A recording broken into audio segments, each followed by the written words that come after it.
आज के इस चुनावी सभा में उपस्थित हमारे पार्टी के ऑर्गेनाइजिंग सेक्रेटरी श्री वेणुगोपाल जी, हमारे पार्टी के भूतपूर्व मुख्यमंत्री भूपेश बघेल जी, हमारे पार्टी के नेता वेस्ट बंगाल के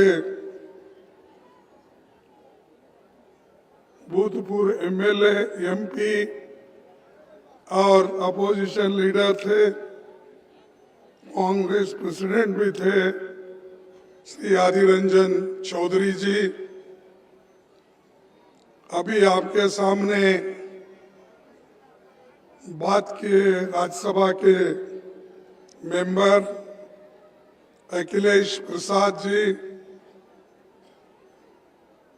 प्रतिमा दास जो हमारे कैंडिडेट हैं, और उसी तरह संजीव सिंह यहाँ आए हैं, वो भी हमारे पार्टी के कैंडिडेट के नाते वैशाली से कंटेस्ट कर रहे हैं, और अक्षय शुक्ला जो डीसीसी प्रेसिडेंट हैं, और मंच पर बैठे हुए सभी मेरे भाइयों, दूर में रहे हुए मेरे माताएं, बहनों और मेरे नौजवान साथियों, ये चुनाव बहुत ही महत्वपूर्ण चुनाव है, और खास करके ये चुनाव जीतना जरूरी है। ये हमारा दुर्भाग्य है कि कैंडिडेट गठबंधन में ही दो हो गए हैं, लेकिन मैं आपको ये कहना चाहता हूं,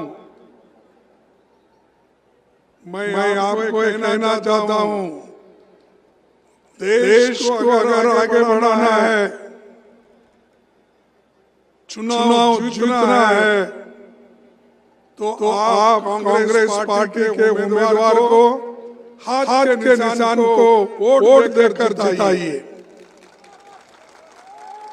ये इसलिए जरूरी है, अगर कांग्रेस पार्टी ज्यादा से ज्यादा वोट से नहीं जीतेगी तो इसका नुकसान गठबंधन को होगा और बीजेपी को इसका फायदा होगा। मैं इसलिए आपसे अपील करने आया हूं, हालांकि यहाँ पर जो आना था उससे पहले मैंने देखा समाचार मिला कि लोग ज्यादा नहीं है, तो ये कैंसिल करना किसी ने कहा, तो मैंने कहा देखो भाई मेरी आदत है, मैं बचपन से लड़ते हुए आया हूँ, और एक रहे तो भी लड़ूंगा, 10 रहे तो भी लड़ूंगा, 10 लाख लोग रहे तो भी लड़ूंगा। मैं ऐसे एक कुटुंब से आया हूं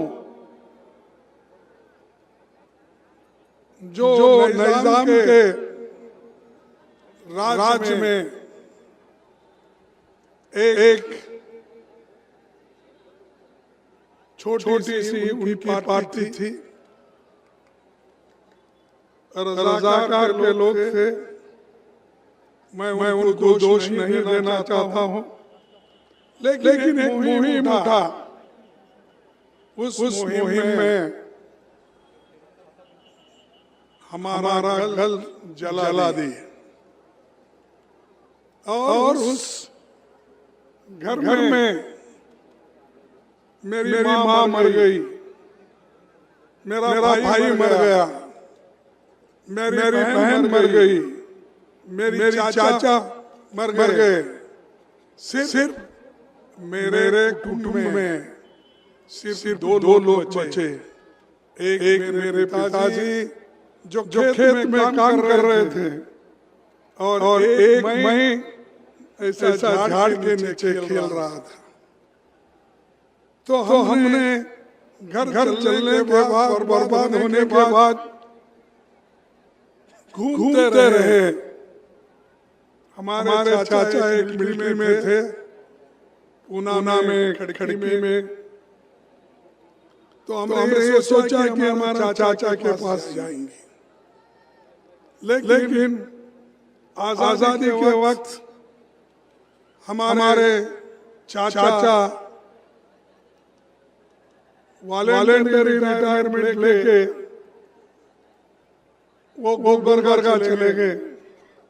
हम दूसरे गाड़ी से पुनः पहुंच गए, तो वहां वो नहीं थे। तो हम परेशान हो गए। घर नहीं, माँ नहीं, बहन नहीं, चाचा नहीं, भाई नहीं, कोई नहीं। इस स्थिति में जाना कहाँ। हम गुलबर्गा गए। गुलबर्गा में एक टेक्सटाइल मिल थी। तब बहुत दिन के बाद हमारे पिताजी को वहाँ नौकरी मिली। हम वहाँ बसे। उस वक्त मैं सिर्फ 7 साल का बच्चा था, और मेरे दिमाग में कभी आता था, जब राखी आती थी, किसी बहन ने अपने भाई को राखी बनती थी, वो देख कर मुझे दुख होता था। कोई लोग बोलते थे ये मेरा चाचा है, उसका याद आते थे, मेरे को आंखों में पानी आता था। कोई कहते थे कि भाई ये तुम्हारे गांव के लोग आए हैं तुमको मिलने। लेकिन मैं किसी को पहचानता नहीं था, क्योंकि मैं बचपन में ही गांव छोड़ा था। मेरे घर जल के पूरा टुकड़े हो गए थे, वहाँ जा नहीं सकते थे। तो ऐसा गांव फिर के आखिरी गुलबर्गे में मैं हमारे पिताजी ने बचाया, और मिल में नौकरी करते हुए वहाँ पर मैं पढ़ा। फिर ग्रेजुएट भी बना, वकालत की डिग्री भी लिया। फिर मैंने स्टूडेंट यूनियन में भी काम किया, खुद पे पल पर, और लड़ा। मैं स्टूडेंट यूनियन का लीडर बना। उसके बाद जिस मिल में मेरे पिताजी काम करते थे, उस मिल में मैंने एक यूनियन बनाया, और उस यूनियन को मैंने लीडर बन के मैं मेरे बलबूते पे जीता। जिस जगह कम्युनिस्ट बहुत स्ट्रांग थी, CPIM की यूनियन स्ट्रांग थी, सोशलिस्ट पार्टी की स्ट्रांग थी, कांग्रेस की भी स्ट्रांग थी, लेकिन मैं इंडिपेंडेंट लड़ा। वहां पर यूनियन बना के जीत के आया। सब लोग मेरे पीछे आने शुरू हो गए। उसके बाद में 1969 में जब कांग्रेस पार्टी टूट गई, इंदिरा गांधी जी हमारे गांव आए थे, और हमारे गांव आने के बाद उन्होंने सभी यंग लोगों को बुलाया। हम उस वक्त 25 साल के थे।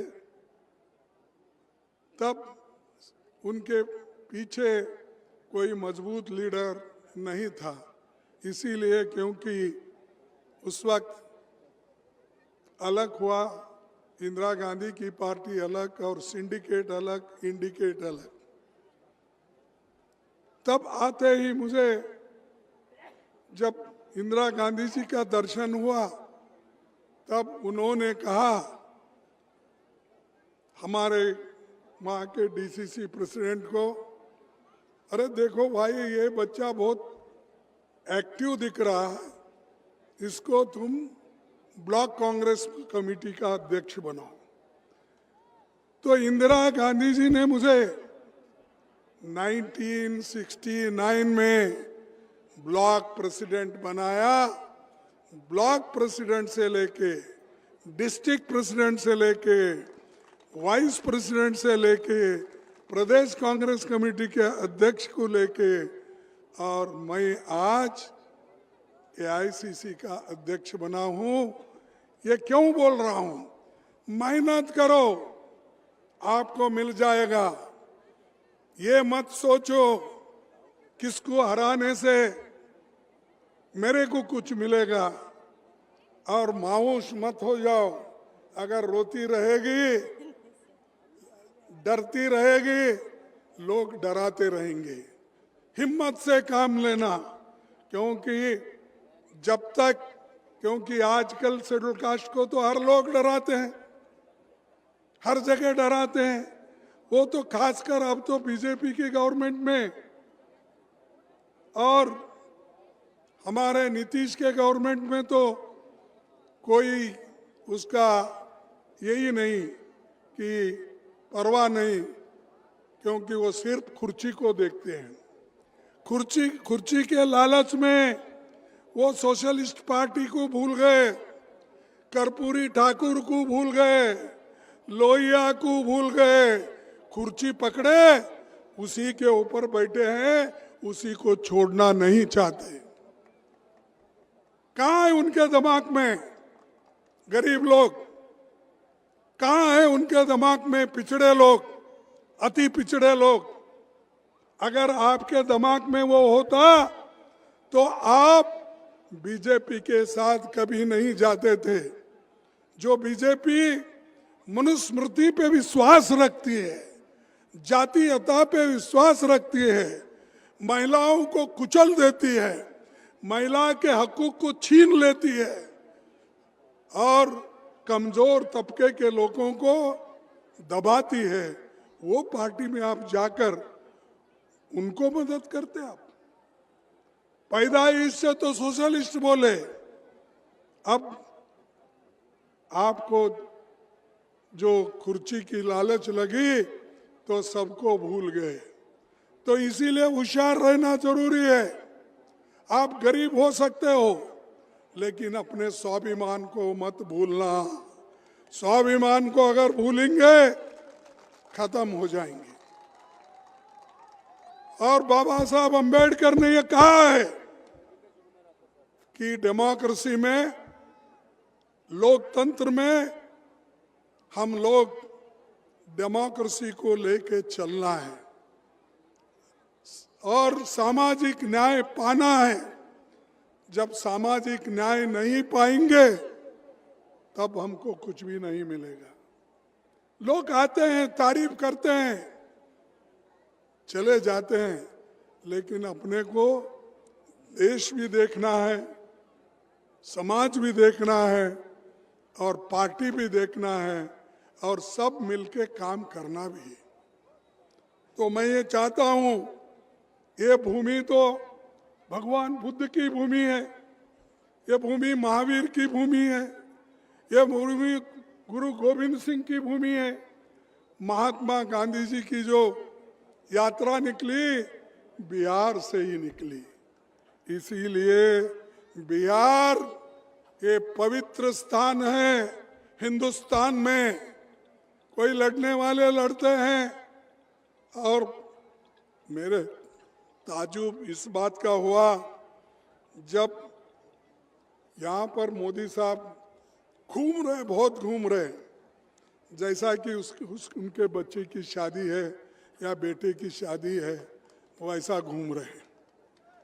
अरे बाबा, म्युनिसिपालिटी में तुम ही घूमते हो, तालुका बोर्ड की तालुका पंचायत इलेक्शन में तुम घूमते हो, जिला पंचायत में, कॉरपोरेशन में, एमएलए इलेक्शन में एमपी इलेक्शन में कहाँ कहाँ जाएंगे आप? क्या सभी लोग हर दम ये मोदी को देख के वोट दो? कितने बार देखना भाई? म्यूनसिपालिटी में तुम्हारी सूरत देखी, कारपोरेशन में तुम्हारी सूरत देखी, एमएलए में तुम्हारी सूरत देखी, एमपी इलेक्शन में तुम्हारी फिर भी मेरी सूरत देख के मुझे दो। तुम्हारी सूरत तो रोज टीवी में देखते ही है, तुम्हारी 56 इंच की छाती भी हम उसी में देखते हैं। लेकिन यही मोदी साहब गरीब के तरफ नहीं देखे, सिर्फ उनके दिमाग में चुनाव चुनाव चुनाव चुनाव ही है। या तो चुनाव के दिन सब जगह फिरते हैं, या तो बाहर घूमते रहते हैं, विदेशों में घूमते हैं। कोई ऐसा प्राइम मिनिस्टर विदेश में इतना घूमा मैं नहीं देखा। मेरे को अब मैं 13 बार इलेक्शन जीता हूं, मैं कोई इलेक्शन हारा नहीं। 1972 से लेकर अब तक मैं जिंदा हूं। 19 में इन्होंने बहुत कुतंत्र किया, खैर सोनिया गांधी जी के आशीर्वाद से फिर मैं उठ के खड़ा हुआ। आज मैं फिर अपोजिशन पार्टी का लीडर राज्यसभा में हूं, कांग्रेस अध्यक्ष राज्यसभा में हूं। क्यों ये बातें बोल रहा हूं? अरे हिम्मत रखना, ये लड़ना है हमको, भागना नहीं है। अगर आप भागेंगे, लोग तो तैयार है आपको भगाने के लिए। लड़ो, लड़ते रहो, और लड़े तो ही आपको कुछ मिलने वाला है। इसीलिए बाबा साहब अंबेडकर ने कहा, पढ़ो, विद्या हासिल करो और संघर्ष करते रहो। एजुकेट, ऑर्गेनाइज, एजिटेट, ये 3 बातें उन्होंने बोली, वो ध्यान में रखो, बाकी का कुछ नहीं है। ये 3 रख के आप आगे कदम बढ़ाओ। इसलिए भाइयों, मैं आपसे यही निवेदन करूंगा कि अब आकर वही बोलते हैं कि भैया जंगल राज है, वो राज। कितने बार बोलेंगे भाई? शाह आता है, जंगल राज को हटाओ। मोदी आते हैं, अब जंगल राज खत्म। अरे 20 साल से तो नीतीश साहब यहाँ हुकूमत कर रहे हैं और आप उनके साथ हो। 20 साल में आपको जंगल राज खत्म करने को नहीं हुआ? 70,000 तो उन्होंने अपने लोगों में बांटा, और अरे वो तो वो तो सीएजी की रिपोर्ट है, 70,800 रुपए वो तो खा लिए उनके लोग। जब उनके लोग खाते हैं वो अच्छा लगता है। गलती से अगर कोई छोटी मोटी गलती हो गई तो उनको हमेशा गालियां देते, इतना गालियां देते हैं। अरे 20-25 साल से आप गालियां दे रहे, गालियां दे दे के वोट ले रहे। आपको इतना भी समझ में नहीं आता, आपके गालियों के बावजूद आरजेडी, कांग्रेस यहां चुन के आ रही है। और मैं ये भी आपसे विनती करूंगा कि 20 साल अपने शासन में जो हमारे नीतीश साहब काम नहीं कर सके, आज करेंगे फिर। और दूसरी चीज, बिहार का विकास करूंगा। ये कब से बोल रहे भाई आप? 2005 से लेकर आप 15 तक तो बोले विकसित भारत। कहाँ है विकसित भारत? अब जाके वो मोदी के गोद में बैठे और मोदी इनको खिला रहा है। इनको चीफ मिनिस्टर नहीं बनाने वाला है, ये आप लिख लो। चीफ मिनिस्टर इनको नीतीश को नहीं बनाएंगे, वो अपना एक किसी को चेले को ऐसा पकड़ लेके लाके कुर्सी पे बिठाएंगे और बोलेंगे नीतीश साहब आपका काम हो गया, ठीक है, आप घर में बैठिए, आपकी तबीयत ठीक नहीं है, आप रेस्ट लो, मैं आपका औषध का इंतजाम करूंगा। ये कहेंगे वो, ये कहेंगे। इसीलिए हमको सोच समझकर वोट करना है, लड़ना है, और उन्होंने हर एक को लड़ाते रहा। सीबीआई का, ईडी का, उसके बाद आईटी का, इनकम टैक्स का, ये सब चीजें सबको धोखा देते देते, बोलते बोलते, डराते अपना हुकूमत मजबूत कर लिया। यहां तक कि नीतीश बाबू 9 बार शपथ लिए चीफ मिनिस्टर का। कितने बार? 9 बार। हमारे पास बोलते 3, 13, 9, 18। ये क्योंकि इनका खत्म होने वाला है। 9 बार आप चीफ मिनिस्टर का शपथ लिए, अगर आप यहाँ की गरीबी को खत्म करने का कोशिश नहीं की, उनके पढ़ाई के बारे में नहीं सोचा, उनके एम्प्लॉयमेंट के बारे में नहीं सोचा, या हजारों लोग हमारे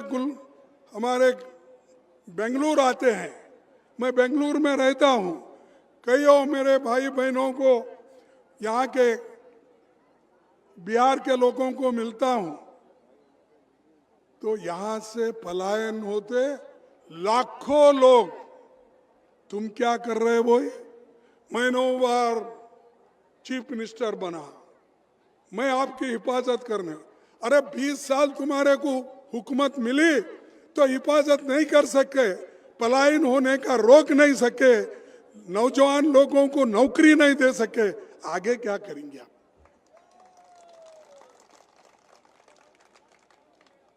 भाइयों, मैं सबसे, मेरी पार्टी सबके लिए है, एससी के लिए, एसटी के लिए है, ओबीसी के लिए है, अपर कास्ट के लिए है, सबके लिए है।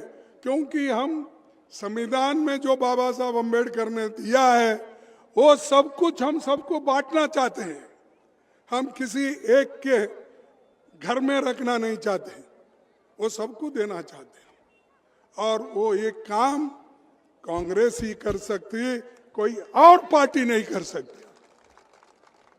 इसीलिए पंडित जवाहरलाल नेहरू जी बहुत बड़ा योगदान इस देश को दिया, सबको दिया।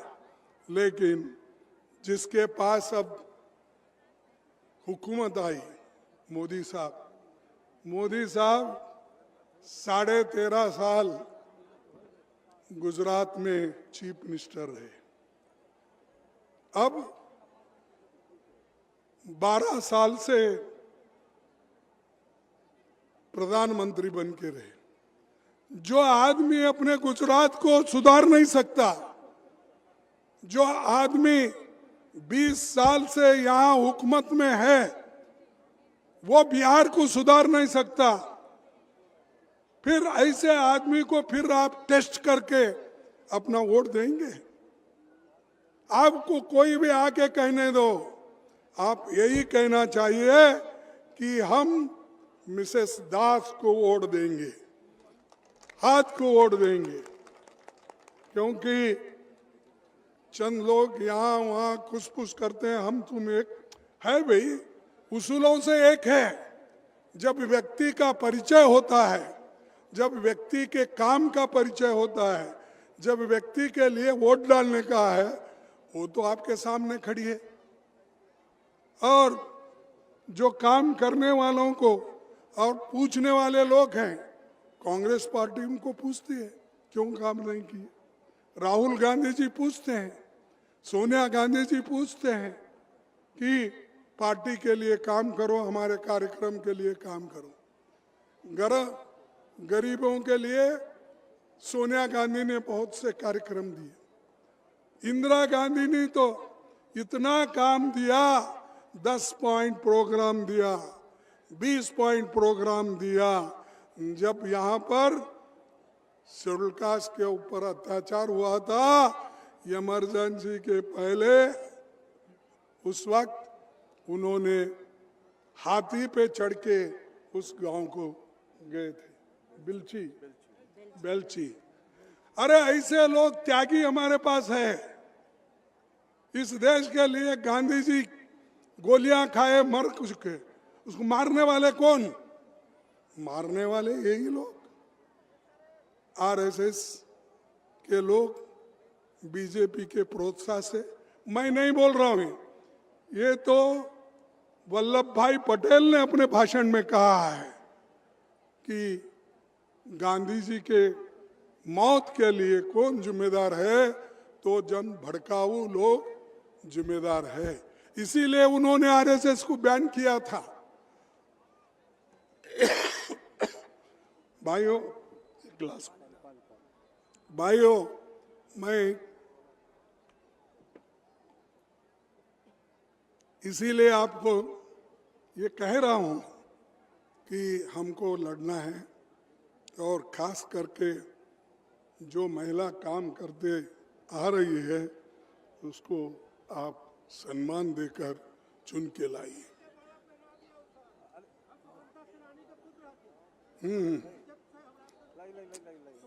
यहाँ ऊपर ठीक है, मेरे तरफ से उनको ही डालो भाई, देखो, हाँ डालो उनको, हाँ फिर ओके, नेता जिंदाबाद। चलो,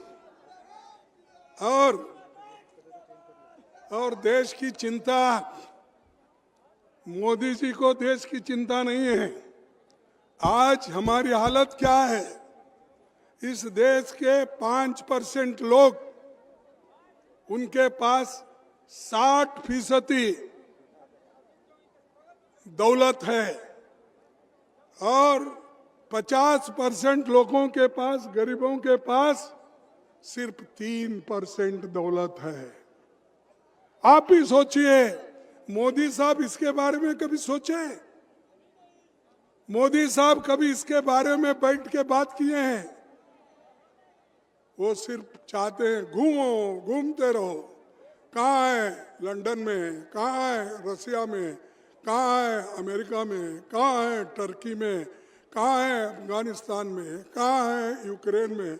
अरे वो लेके मैं क्या करूं भाई? मेरे पेट में खाना नहीं है, मुझे खाना दो। मेरे हाथ खाली है, मुझे काम करने के लिए मजबूती दो। वो सब छोड़ के मैं ऐसा था, मैं वैसा था, मैंने ये बना। तुम्हारी कहानी लिख लो और वो किताब बांट लो, दूसरों को दो। मेरे को आज गरीबों को गरीबी दूर करने का और लोगों को समाधान करने का वो काम करो। नहीं, आपने एक तरफ तो लॉकडाउन किया, नोटबंदी की, ये सब खराब, देश पूरा खराब करके रखे हैं। उसके अलावा आपने अब हिंदुस्तान में 50 लाख गवर्नमेंट की जगह खाली है।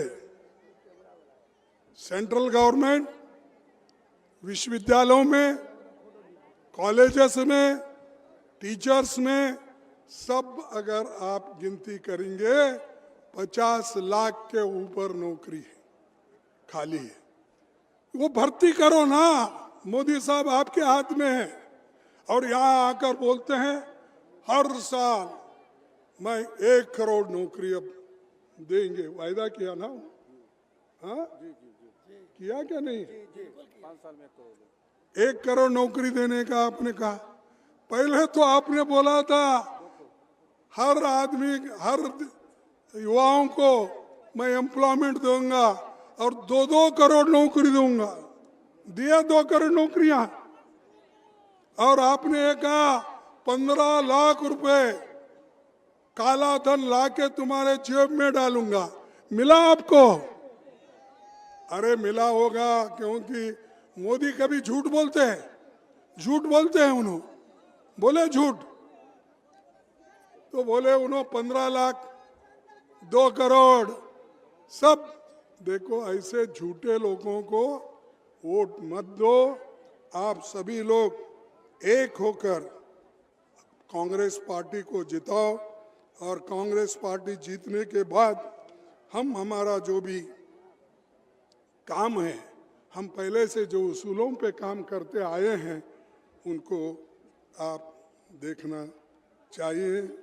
और यहाँ तो गरीबी है, इसको भी आप निकालना चाहिए और नौजवानों को नौकरी देना चाहिए और सब लोग एक होकर ये चुनाव जीतना चाहिए। इसीलिए सिर्फ ये लोग जंगल राज बोलने से कुछ होने वाला नहीं है। ये खुद ऐसा ही बोलते आ रहे हैं, खुद जंगल राज में है वो। इसीलिए भाइयों, मेरा एक ही लक्ष्य है कि गरीबों को हम लोग सब मिलके जिताना, मजबूती देना, एक होकर आगे बढ़ना, ये बात मैं आपको कहूँगा। और ख़ास करके एक बात मैं आपसे कहकर अपने भाषण को ख़त्म करूँगा। एक, खैर आप तो बहुत जानते हैं क्योंकि बिहार के लोग तो मशहूर है कि ये कहावतें बोलने में और बहुत से जुमले बोलने में, अच्छे कविता बोलने में। लेकिन मैं आपके सामने एक ही शायरी बोल के अपने भाषण को ख़त्म करता हूँ। झूठ के मेले में क्या है? झूठ के मेले में सच अकेला पड़ गया। झूठ के मेले में सच अकेला पड़ गया। हर सवाल पूछने वाला देशद्रोही करार कर दिया गया। कोई भी सवाल पूछता है उनको हम देशद्रोही बनते हैं। और पवित्र लोग कौन है? सिर्फ बीजेपी के लोग। अरे बाबा, इस देश के लिए जो मर मिटे हैं उनको याद करो, जिन्होंने गोली खाई उनको याद करो, जिन्होंने अपनी आज़ादी के लिए घर बार छोड़ा उनको याद करो। वो सब छोड़ के हर जगह हमारे संविधान को कमज़ोर करने का और लोकतंत्र को, बुनियाद को कमज़ोर करने का काम आप कर रहे हैं। इसीलिए ये छोड़ो और लोगों के साथ काम करके आगे बढ़ो। हम इतना ही कहेंगे कि कांग्रेस को वोट दो। कांग्रेस का निशान, अरे भाई हाथ तो उठाओ। कांग्रेस का निशान, कांग्रेस का निशान, ये पंजा ही आपको मजबूत करना पड़े। झंडा पकड़ना है तो हाथ होना। आप कोई चीज पकड़ना है तो झंडा होना। इसीलिए आप सबको मैं धन्यवाद करता हूं कि आपने सब मिलके जो यहाँ पर आए, और कितने भी लोग आने दो, उन सबको मैं अपने तरफ से धन्यवाद देता हूं। और मेरे बहन को आप वोट डालकर जिताइए, सारे मजबूत बनाइए। धन्यवाद। जय हिंद, जय हिंद, जय हिंद, जय भीम।